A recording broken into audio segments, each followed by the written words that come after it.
Break के बाद इस विशेष पेशकश में एक बार फिर से आपका स्वागत है। मालिनगांव में जो कुछ भी हुआ वो मुंबई में फिर से हो सकता है, ये बड़ी खबर हम आपको लगातार दे रहे हैं और ये खबर कैसे सामने आई है ये भी आपको बता दें। दरअसल आरटीआई कार्यकर्ता अनिल गलगली की पहल के बाद ही ये जानकारी सामने आई है।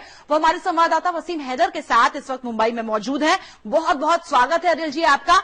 वसीम, अनिल जी से ये समझने की कोशिश करिए कि कब उनके हाथ लगी ये जानकारी और इस जानकारी पर अब तक राज्य सरकार ने क्या एक्शन लिया है।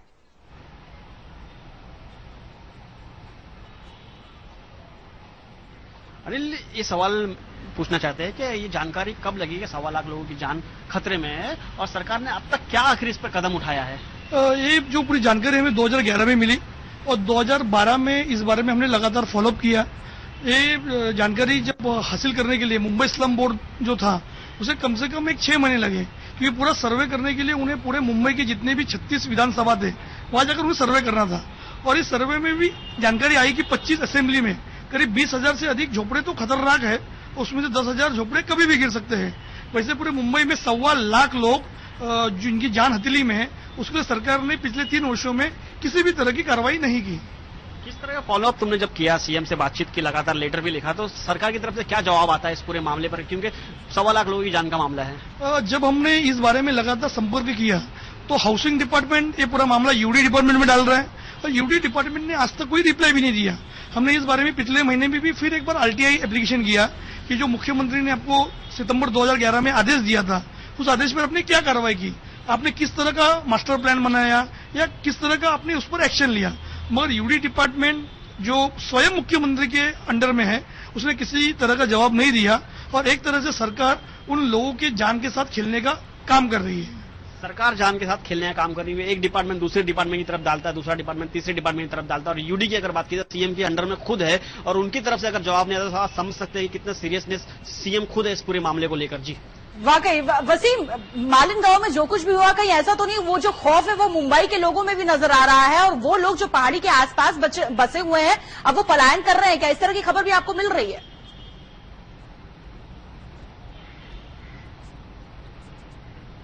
देखिए, अनिल से पूछते हैं, अनिल इसके लिए लगातार काम करते रहे। जिस तरह से मालिनगांव में हुआ 2 दिन पहले, क्या इस तरह का खौफ जो हम देख रहे हैं लोगों में नजर आ रहा है कि पहाड़ी के आसपास रहने लोग, क्या वो रहने जगह बदल रहे हैं रहने के लिए? नहीं, क्योंकि जो गरीब आदमी है उसकी इतनी औकात नहीं है कि वो अपना घर बदले। बारिश तो 2 से 3 महीने आती है, मगर जैसा मालिनगांव में हुआ है ये हादसा मुंबई ने पहले भी भुगता है। जिस वजह से 2000 में घाटकोपर आजाद नगर में पहाड़ी गिरी थी, 78 लोग मारे गए थे। 2005 में जब 26 जुलाई की बड़ी बारिश आई थी तब भी हमारे साकीनगर में 73 लोग मारे गए थे। ये हादसे तो मुंबई के लिए कोई नए नहीं है, मगर सबसे बड़ा दुर्भाग्य है कि जो सरकार गरीबों के नाम पर चुन के आती है, गरीबों को अपना मानती है, मगर गरीबों को किसी तरह का आधार देने में सरकार खुद निराधार हो चुकी है, ये इस मामले से स्पष्ट होता है। अनिल, साफ कहना है कि मुंबई कर इस तरह के हादसे से बिल्कुल वाकिफ है और बिल्कुल तैयार है कि उनकी जान जाएंगे तो जाएगी, लेकिन वो अपना घर छोड़ के जा नहीं सकते क्योंकि मुतबादिल जगह नहीं है। अगर उनको दूसरी जगह दी जाए तो जरूर रह सकते हैं, लेकिन फिलहाल लोग डर में हैं। बने रहिए आप हमारे साथ वसीम, बातचीत लगातार जारी रहेगी। पर्यावरणविदों का मानना है कि ये संकट प्रकृति से हो रहे खिलवाड़ की वजह से ही हो रहा है। आपको दिखाते हैं। 26 जुलाई 2005 को जो क्लाउड बर्स्ट हुआ था, जो ग्लोबल वार्मिंग का परिणाम था, जिसके कारण वहां पे वो पहाड़ टूट गया और कई लोगों की जान गई। मैं खुद भी वहां गया था उस समय पे। देखो, इसमें क्या है कि इसी तरीके से कुर्ला के जो भी हिल है, पहाड़ है, इस तरीके से अंधेरे में भी पहाड़ है जो कॉलम बेसॉल्ट का नमूना है अंधेरी वेस्ट में, कांदिवली में भी है। ये बात ऐसी है कि ये क्या हो रहा है, पहाड़ उनके गोद में लोग रहते थे हजारों बरस और वो सुरक्षित भी थे गांव, लेकिन आज जो हो रहा है वो पहाड़ों का जो कवर है, जंगल का जो आवरण है, वो निकाल के लोग रहते हैं। तो कहना यह है कि पहाड़ पर पहले भी लोग रहते थे, लेकिन अब जिस तरह से प्रकृति के संतुलन के साथ छेड़छाड़ हो रहा है, संतुलन बिगड़ रहा है, उसका कहीं ना कहीं खामियाजा लोगों को भुगतना पड़ रहा है। हमारे संवाददाता वसीम हैदर के साथ आरटीआई कार्यकर्ता अनिल गलगली लगातार मौजूद है।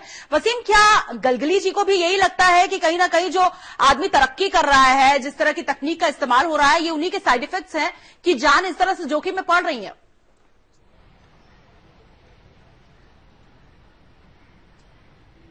देखिए अनिल, एक सवाल है कि जिस तरह से पहले भी पहाड़ों के ऊपर लोग रहते थे, आसपास रहते थे, लेकिन इतना असर नहीं पड़ता था।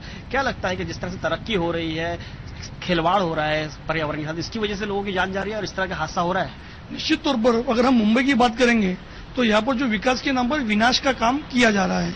और जहाँ जहाँ अगर हम देखेंगे पहाड़ी इलाकों में जो आसपास, जैसे गिलबर्ट हिल, ये पूरी ऐतिहासिक धरोहर था पूरे अपने राष्ट्र का, मगर यहाँ भी जिस तरह से बिल्डिंगें बनाई जा रही है डेवलपमेंट के नाम पर, एक कहीं ना कहीं तो रुकना चाहिए। नहीं तो आने वाले दिनों में जिस तरह से समुद्र की जो परसेंटेज बढ़ रहा है, पानी अपने घरों तक आ रहा है, कहीं ना कहीं तो अगर हम नहीं रुकेंगे तो निश्चित तौर पर यही पहाड़, यही सागर जो हमें जीवन देते हैं, कई बार हमारा जीवन भी लेने के लिए सामने आ जाएंगे।